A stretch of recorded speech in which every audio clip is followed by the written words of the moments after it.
Welcome to the Wednesday edition of the Sports Desk. Politics is what I believe we call ourselves. Yes, politics. Politics. I am Matthew, your host. As always, I'm joined by Liam and Chelsea later in the show today. Liam, how are you? I am great. I'm just fixing up my headphones, showing how prepared I am for this action-packed show. Excellent, excellent. Now, first up on our agenda is the Ivan Solder for the Richmond Football Club, getting a week for his more of a defence kind of high hit on James Warple, who was coming at him after a free kick was given. He put his elbow up, got a week for it from the MRO, and then reviewed it to the tribunal, was not successful. Liam, what's your kind of thoughts about this incident, getting a week, and other incidents like the Nat Fifes and the Ablets not getting the same kind of, same fairness given to them? What amazes me is that the AFL and is it Mike Stevenson or Mike? Can't remember his name. I'll look it up for you. The main guy from the MRO can probably sit here and tell us that every case is treated equally, when it's obvious and it's been just shown now that it's 150,000% not true. Michael Christian is the guy. Michael Christian. What did I say? I said Michael Stevens. It was close enough. Forgot the first name. Yeah. There you go, buddy. But yeah, it's a joke, isn't it? If Fife can get off, if Abbott can get off twice, and the first time I think most of us agreed that, he played, 7,000 games, 7,000 games, didn't get the week for it. I was fine with the first one, and I'm slowly coming around to the idea that the fairness in the competition this year, I'm focusing on. Other years I'm going to exclude because it's a different kind of rule set. It has been very much that some kind of fines and that are given to players which really shouldn't be there. Like we saw last week with that North Melbourne guy who got a week for that fair bump. It's a bit of inconsistency in how they're adjudicating stuff. Yeah, I think it's personally just wrong. How can you suspend someone and then just because two other players who Brownlow medalists get off for the exact same thing? And it's the exact same thing. Where's the fairness in how you're judging this? Now, our next topic for today is a bit of the Essendon fans on the Freo game. And you can hear the booing from here. You can hear the booing from here, is what we say. And of course, you watched the game. Sadly, I didn't get a chance to tune in. Trust me, it's not sadly. Not something sadly at all. And I tipped Freo, and then Essendon got up. I was a bit disappointed by that. Do you want to run me through what's the issue that you've brought up on the agenda? First of all, that's exactly what I said to my mate who told me he also tipped Freo. I said that's your personal problem. This is my personal problem, definitely. Because I myself did not tip Freo. I tipped Essendon. Yeah, I've just got a little soft spot for Freo this year. I'm just liking how they're playing at stages. Anyway, so the Essendon fans are a bit of... So let's get in our DeLorean, our TARDIS, or whatever time machine you want to call it, and let's go back to Anzac Day. Yeah. When a few frees didn't go their way, and you are an former umpire, did they go their way? The frees definitely didn't go their way. The frees were... I would say the frees in that last quarter were very under par of what you expect from an AFL umpire. It's something you'd see in the junior kind of leagues where some free kicks weren't paid, everyone's kind of stopped and wonders what's happening. So the umpiring was not up to scratch at all, so they definitely had a point. And people also forget that the first goal to Mark Bagley also should not have been a free kick. Yeah, I definitely agree with that. But you see those every game, so... And the way I look at this, and the way I look at all three of these games, was Essendon was 33 points down.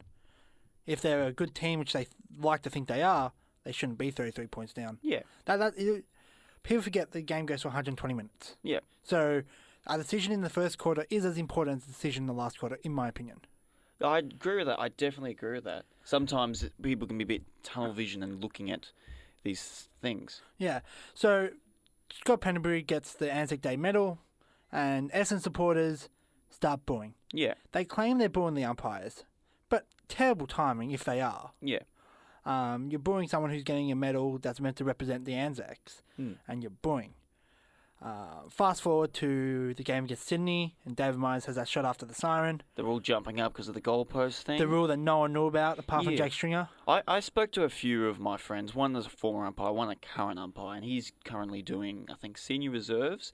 And I spoke to both of them. The one that's retired, like stopped doing it after under 16s. He's saying he probably wouldn't have paid it because it's that unknown of the free kick. The other friend said he would pay it. So there's definitely two comparisons, but I think they're jumping up and down over something little. Like Essendon were the better side coming into the game. They probably should have Yeah. won it. Sydney was 18th, I think, at the time. Something like that. 18th, they were in the bottom three. Yeah. Essendon again should have won if they're the finals team that their fans want to think they are. Yeah. Then next week they go on again play Freo, and we'll get to Freo. We'll get to Jesse Hogan and Danaher next. in a minute. But Freo were abysmal. Their skills were terrible. Inside 50s, which is shocking. Essendon get the 26 points up halfway through the last quarter. Game, set, match. Yeah. Walters gets an unfair free kick. It wasn't a free kick. To Michael Walters. Yeah. Yep. Yep. I think you can agree with that if you saw it. Did you see it? I didn't see the game, sir, but I'll agree on terms that I believe you're telling the truth. And then there was a free kick that I thought watching in the stands, because I thought it was a play trying to kick the ball off the ground, and then they paid a free kick. Yeah. Right. I thought it was to him, but it was actually to Jesse Hogan, who got bumped. And what happened was the ball, Jesse Hogan went for the ball. Hurley went to bump. Yep. He bumped Jesse Hogan and then didn't go for the ball. Right. And I think that's always been a free kick. I'm if pretty you bump sure. someone off the ball. And it was in the back as well, bumped in the back, but then didn't fly for the ball. Okay, yeah. So this is a marking contest, you said? Yeah, okay, then it's definitely, yeah. Yeah, but the one before that with the Walters ones, they started a bull, fill in the blank there chant. Yeah, bit of an expletive there. And then gave the umpires a bit of a mouthful on the way off, despite winning the game. Yeah. The game. Still frustrated. And that's this kind of things with sports. Sometimes people can get a bit too caught up in the whole kind of little decisions. To not step back and be like, you know what, it's a game. Let's all. And now their supporter base is starting to get a reputation of not being the best. Yeah. Which you don't want to get. Let's face it, Essendon at the moment, no offence to you Essendon fans, the drug thing will be around forever. My grandkids will be telling the Essendon supporter mates, oh, your team's a druggie. Because of the drug saga. Yeah. So you already have that constantly with you, and now you're getting a reputation of being the worst supporters in the league. So besides Essendon, in your time as an AFL supporter, who would you pinpoint as your kind of top kind of fans that you have experienced that haven't quite been at the standard that you expect from an AFL fan? Freo fans, I blatantly don't like Fremantle supporters. And you're a Freo supporter, so that's brave to say. Oh, not really. All they're going to do is complain. Yeah, true. For a team with no success, their supporters are so arrogant. Yeah. It's unbelievable.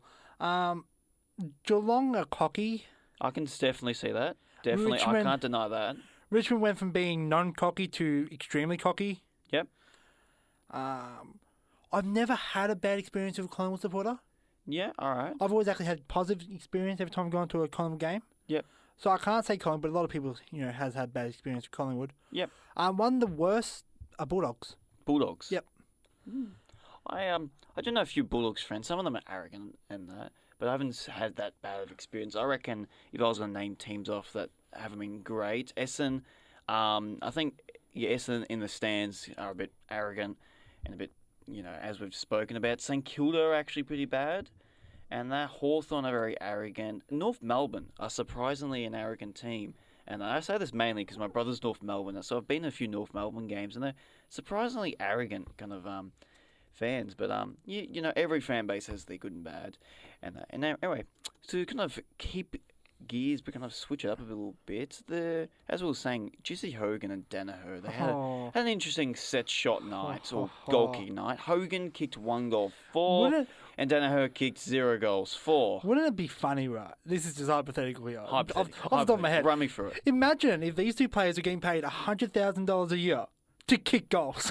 Minimum 100,000. They're getting more than that. Imagine that, though. That would be absolutely an absolute side tickler. Right, I want to run you through a hypothetical. Imagine back in the day, there used to be players who could kick goals from anywhere on the field. And then just imagine now that a player is struggling to kick a goal from 25 metres out. Just imagine that. In a stadium with no wind. In a stadium there with is no no wind in Marvel Stadium, and they miss. I think someone left the door open though. So let's be a bit fair. There was a little bit of a draft. And they both would have. Hogan kicks 4-1, Freo win. Yep. Danaher kicks 4-zip. Essendon smash. Essendon win. Get a huge percentage boost. Yeah. So the game is won and lost with these two players. I think the thing with AFL kicking, it's been a big problem for the past, I don't even know how many years. And that, like, you constantly see. I remember watching Travis Cloak back in the day, being able to kick a goal from 60, but then struggle in front of goal. I figured out why, though, after actually watching Joe Danaher, because he had a shot from like 20 metres out, and he absolutely kicked it. Yeah. Like he was kicking, trying to kick it from 60 metres out. Yeah, you just got to put your foot for it. Yeah, they don't have a consistent routine. That's, I guess, why they. And the routines would change up from different distances apart. Yeah, which sometimes can create a bit of a problem. Now, boys, Henrik Mkhitaryan is going to miss the Europa League final because he's fearing for his safety. Can you fill me in a bit more on that? I definitely can fill you in. So the Europa League is a league between European club sides, and so they're playing in a neutral stadium, which is in Baku, which is in Azerbaijan.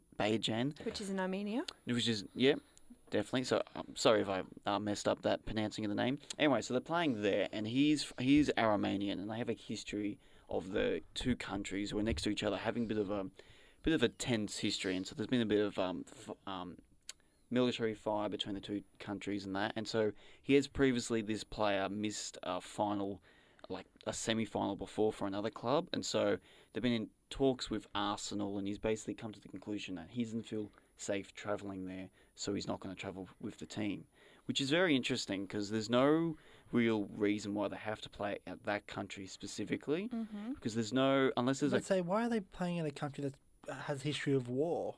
I'm not sure. I don't know if the war's current or not. They had, the ceasefire was 1994, but they still had a bit of military action between the two countries. Tension as well. Yeah, but they're both kind of English European sides. Like, I don't know why a Belgium or a France wasn't an easy option to go to. Why they're going all the way somewhere that's basically in the Middle East. I'm guessing they wanted to give them the exposure of hosting a big final. That's something that I like about the Europa League, is that how it's inclusive of lots of people. But definitely, and the FIFA's been trying to move the game more towards the Middle East. So we got Qatar's the next World Cup coming up. Well, that's a completely different story which is different in itself. which is a whole different thing. But I understand a bit why they've moved it there. But I still think when it comes to safety, your safety for your players is number one paramount, and you don't really want to watch two sides play where the best players aren't playing. Yeah.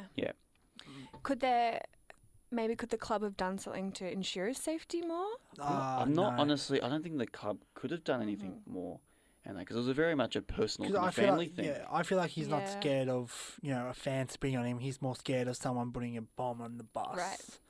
So like unloading on him. Yeah, something more dangerous than just like verbal abuse. Something that a few security guards can't really protect.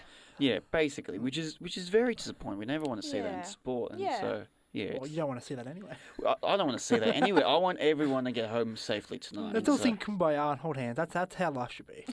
I'd love that. Don't know the lyrics to Kumbaya. I'm pretty sure is there anything more than Kumbaya, or is it just Kumbaya? Look, I haven't rehearsed it lately. I never did Scouts. I don't know. Yeah. I did do Scouts. I should know this then. You should be teaching us. We all should be sitting here at the end of the show singing Kumbaya. I wish I could teach you how to tie a knot. I wouldn't be able to do that either. All right. But let's jump back to our shores. What else is happening in soccer? Well, last Sunday, which is also a weird time, I'm never a fan of Sunday grand finals. Yeah, because it's a bit of an NFL Because thing. what do you usually do as a supporter on a grand final day that we're not allowed to mention on air? Party. Exactly. I'd say cook a barbecue. that as well. You can have a Sunday barbie. Yeah. But a lot of people have one too many orange juices, but you can't do that on a Sunday before in my work day. case, that'd be literally orange juices. Wouldn't mind nice orange juice. Orange juice is nice. Orange juice is lovely. Yeah. Apple juice, also lovely. I used to be a big fan of apple and blackcurrant. Not apple and blackcurrant, no, pineapple and coconut. Very underrated Tell juice. me about this Sunday grand final. Yeah, let's steer back onto course. Sport. It was between Sydney FC and Perth Glory, and 56,000 people at Optus Stadium. Looked beautiful. Excellent. Even looked good in a oval top ground. But once again, for the second year in a row, the team that finished first and won the Premier's Plate.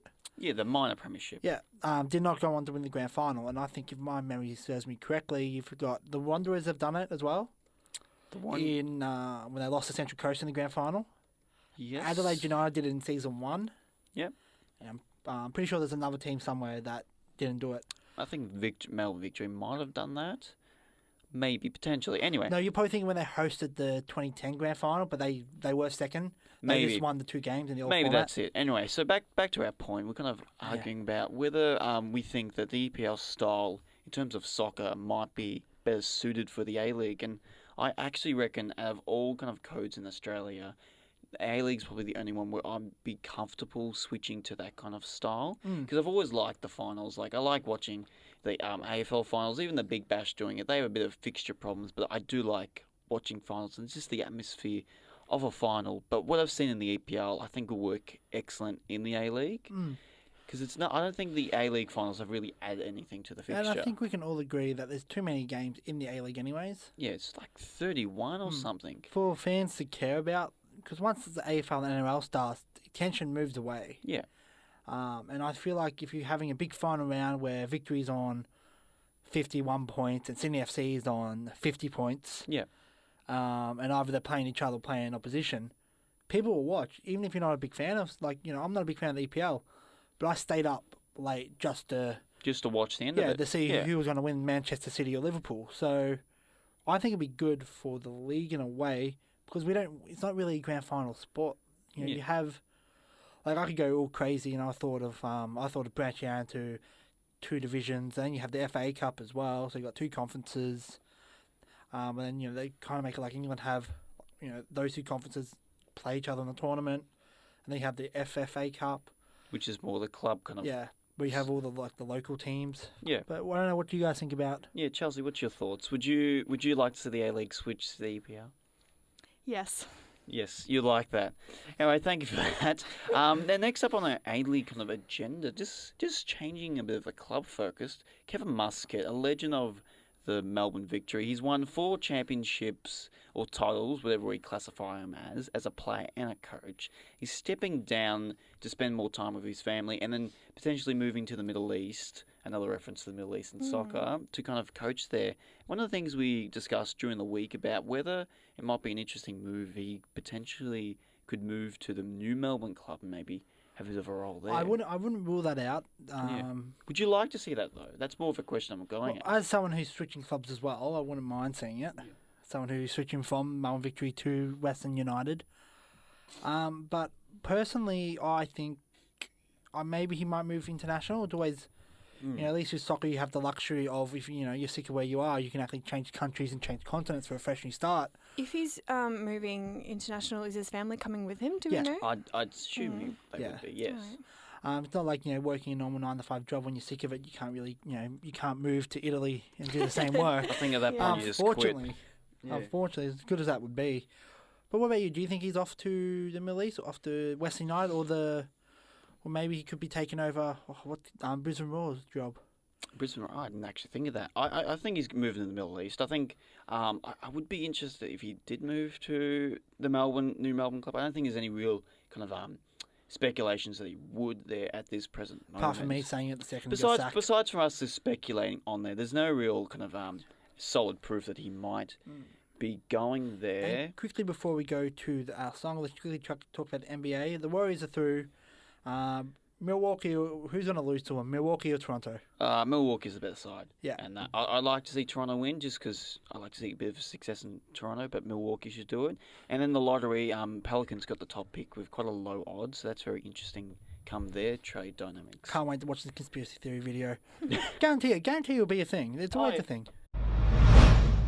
Now, our next topic up for the show is the AFL lack of state of origin right now. And there's been a bit of a discussion within our team about whether they should bring back state of origin or potentially a Victorian versus Dream Team style they did in 2008. What are our thoughts on this team? For me, personally, I was a big fan when they had the Dream Team versus the Victorians in 2008. Good game. It was good fun. I think Vavola kicked 7 or something like that. He absolutely kicked a bag. So I wouldn't mind seeing it. Have it float from like the MCG 1 year, then like Adelaide Oval, then MCG, then Optus Stadium. I wouldn't mind that. Yeah.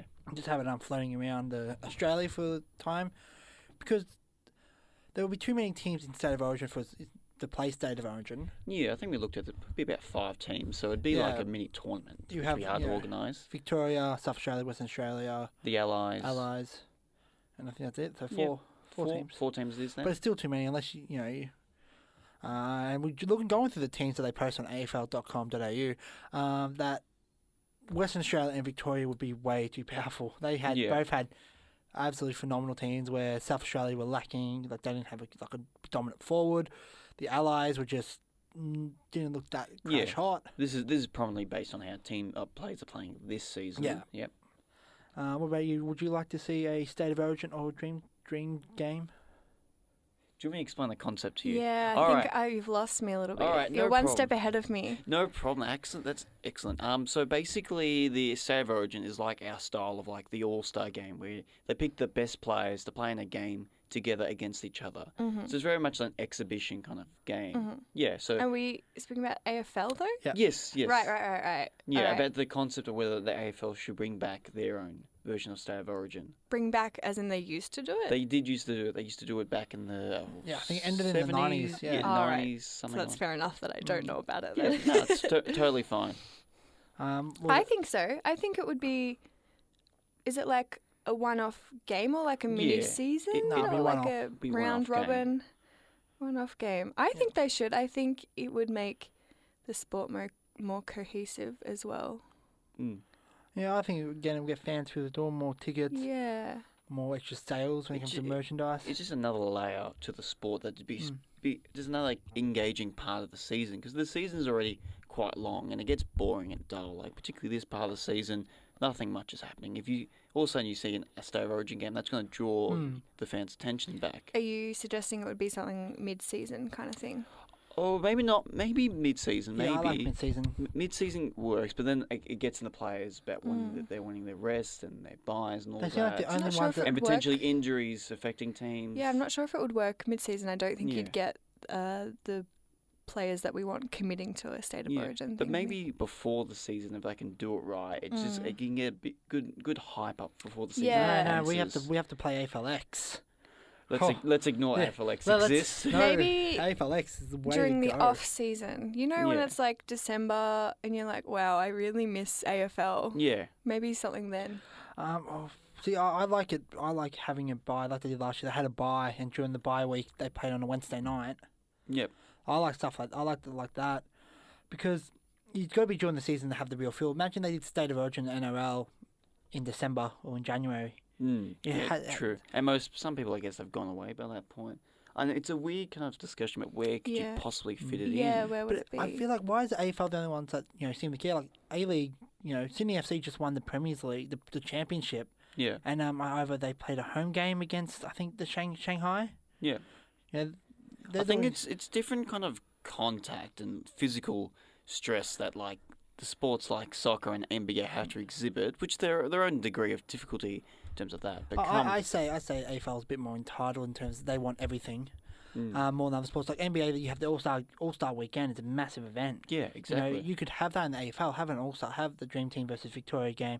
Have the best. Have the same in the under-18s competition. Have the best Victorians. Under-18 Victorian players against the best All-Star Victorian players.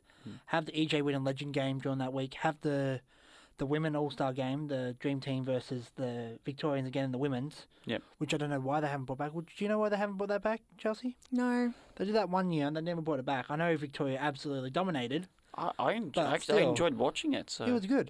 yeah, It gives fans a good weekend of fun. It's just a fun weekend where you don't have to worry about the main results of footy. If your team's doing badly, you can turn your mind off, focus on all this stuff, focus on a good weekend of just pure fun footy.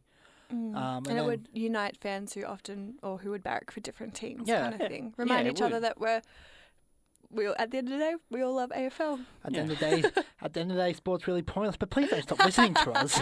We like you listening to us. oh, the harsh reality. But speaking of footy, and this was almost 10 years ago as well. But football 10 years ago, is it better or worse, or is it the same? It's definitely not the same. Mm. It's definitely not the same. The game's a lot faster now, I think. Yeah, I agree with that. It's a different breed of the game. Yeah.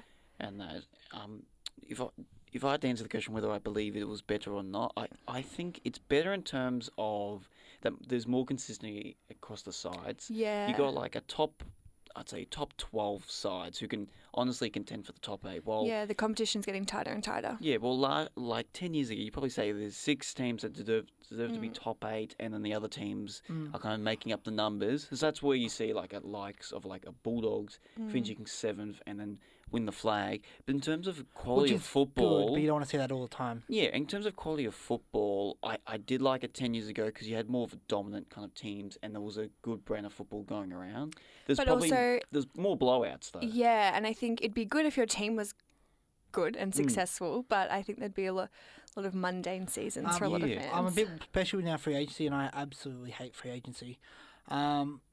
I don't like that idea in terms of, the best example is Tom Lynch, captain of a bottom side, decides to move to a top side to win a flag. If you have powerhouse clubs like Gold Coast, Carlton, Brisbane, North Melbourne, St Kilda, Bulldogs, will never get back up to the top. Because every time a player gets good, they'll go to a top club just to win that flag. And before long, premierships would be pointless because they're pretty easy to get. You can start to buy them. Yeah, I think another thing that we do see sometimes with the even competition, sometimes because it's that even, the quality can reduce a bit. So you might have a few rounds where there's no real good games going on. It's a bit of a scrappy kind of affair. Well, I say this year itself, Geelong's good and everyone else is bad, but Collingwood's the least bad of the bad teams. That's a really bold statement. Yeah, I still rate Collingwood still up there, and I'm a Geelong supporter, so I hope we knock off Collingwood, but... No, yeah. Collingwood's what they could have. They were poor against St Kilda. They were You poor reckon against they've fluked Carlton. their way up? They haven't fluked their way. They've won with talent, but the fact that they're letting teams in so close. I think they've had a lot of brain lapses in the way they're playing. So that can become a bit of a problem when they face a top team, whether they're going to snap on and play 4 quarters. That's why they're the best of the bad teams. Yeah, if we're going with that statement. Our first topic up for this part of this segment is NRL with Cooper Cronk retiring. The Melbourne Storm legend, and then I believe it was the Sydney Roosters he played for. Yep. And they won a flag in 2018 for them. He's finally... Against his old side as well. Yeah, against his old side. Finally calling it time. Now, how are we going to remember Cooper Cronk as a player? Well, he's a...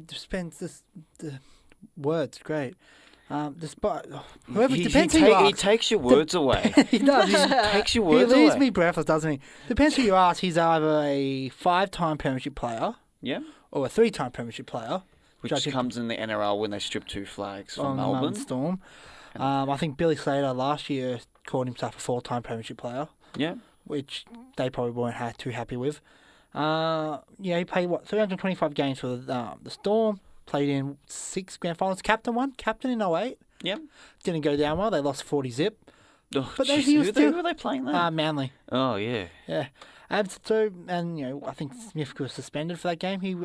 I think he's won a Dally M, if I can remember correctly. He definitely has. Yeah, he's won 2 Dally M's in 2013 and 2016. He's been a Dally M Halfback of the Year award in 06, 2011, 12, 13 and 16. He's done pretty well for himself. He's played in grand finals. He's played in World Cup wins, played in State Origin win, kicked the winning field goal a few years ago in Game 3 against New South Wales. So he's had an absolute phenomenal career. Probably second most games played of all time. I believe something He just passed Darren Lockyer a few weeks ago. So Cooper Cronk will go down as one of the greatest rugby players of all time. Yeah. So, Charles, I got a question for you. With players retiring, how do you as a fan kind of view these players when they come to the end of their career and then post their career? Do you have much kind of remembrance of them? Is there much reflection when looking back on the stars? I mean, obviously, depends who it is, depends how sentimental about them, but something I really love is when... I think it usually happens like the first couple rounds of the following season after they've retired when they do like a lap of honour or something. Yeah. And you can also see the impact in the side without them. Yeah. Yeah, it's really nice to commemorate them like that. Storm ended up making a grand final without Cooper Cronk. So when he left, they ended up making it all the way to the big dance. Currently sitting second without Billy Slater, who also retired last season. And they're doing okay. Roosters just previously lost to the Broncos, which is a bit of a surprise since the Broncos haven't been doing too well. Let's change codes. Let's talk about the Super Netball. It is pretty super, don't you guys agree? Oh, definitely agree with that. After I absolutely lambasted the West Coast Fever for sounding like a plague. Have we got a response from them yet? No, because they don't have internet in WA, so Oh, they're so far back then, you know. Jesus. I'm never going to Perth again. You're never going to Perth. Oh, There'll be one person who's actually listened to our shows and be like, "That's the guy." who's just there? And be like, if Liam ever comes to the Perth. Yeah. But we spoke about the AFL competition being tight. The netball comp is actually absolutely really It tight is at the moment riveting as right well. On the weekend as well, you had the Collingwood Magpies defeating the Thunderbirds. Lightning defeated the Swifts. The Disease drawing with the Fixins over in Perth. And the Giants netball defeating the Firebirds, which is a cool name. Firebirds are cool, Fevers are not. I hate the name the West Coast Fever. I do really like the Firebirds. Firebirds reminds me of like an American like basketball team or something. High see, school. see, It, yeah. high it school, reminds me yeah. of like Firebirds. it reminds me of a Pokemon, to be honest. Like, you know those Pokemon, like those legendaries, was like, it's a bird puts fire. No. It's a firebird. You're thinking of, I think of their first gen Pokemon. You got the water one, you got the electricity one, you got the fire one. Yeah, I'm thinking of those. Yeah, Yeah. those classics. You have Thunderbirds as well, but then there's too many birds. You don't want Thunderbirds and Firebirds. Thunderbirds, I'm pretty sure, was like a TV show. That was a great TV show. Yeah. I mean, my dad used to make me watch that. And then he's like, you must enjoy this. And I did enjoy this. But yeah, the Vixens still sitting comfortably on top of the ladder because of New South Wales' loss.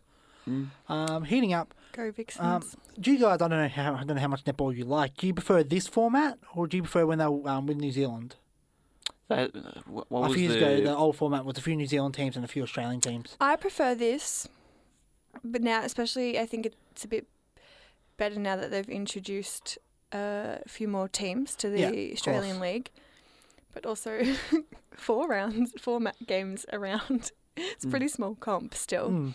Lucky enough, you get it like I watch AFL on my phone, Yeah. so with that same pack you can get the netball. Okay. So I think that's a good way to get that exposure. Yeah, that that's people a really good point. because I just downloaded it. I don't mind watching netball, but I download it because hey, I can watch it for free as well as I can watch AFL and NRL for I do free. enjoy watching Yeah. netball, especially in the World Cups. The rivalry Yeah. between Australia and New Zealand. Yeah. I've always loved like those World Cup matches, and they always go extra time and that. Yep. And it's like those tens get. It's such high intensity. It's Always. I definitely agree. Netball is an underrated sport.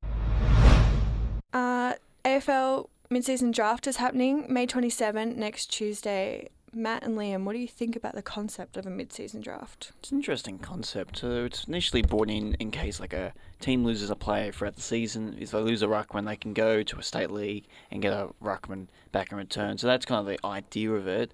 But there's also a bit of an interest.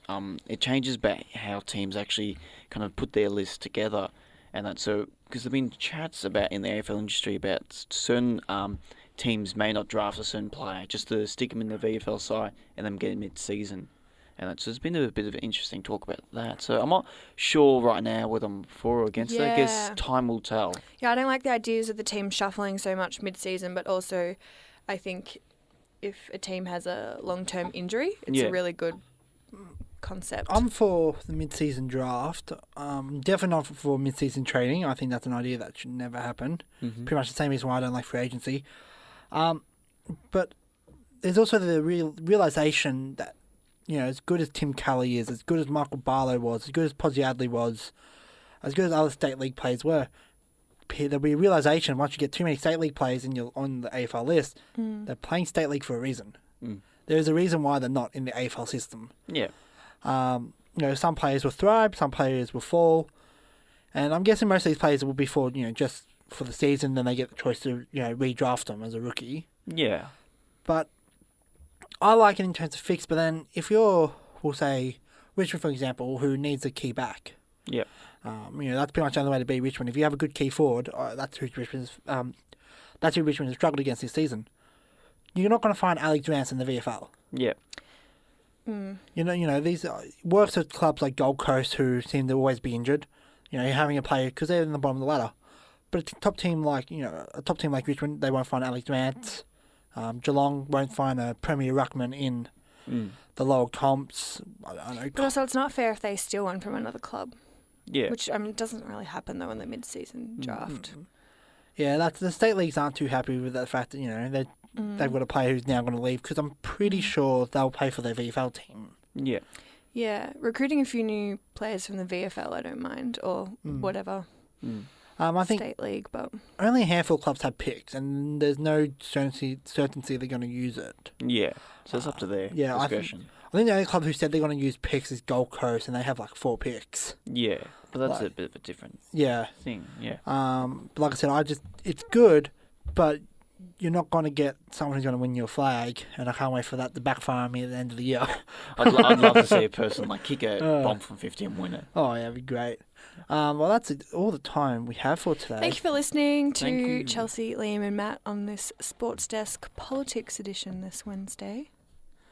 We'll be here same time next week, or you can also catch the Sports Desk this Friday at 9 a.m. On Sin. Yeah, connect with all our socials and enjoy your day.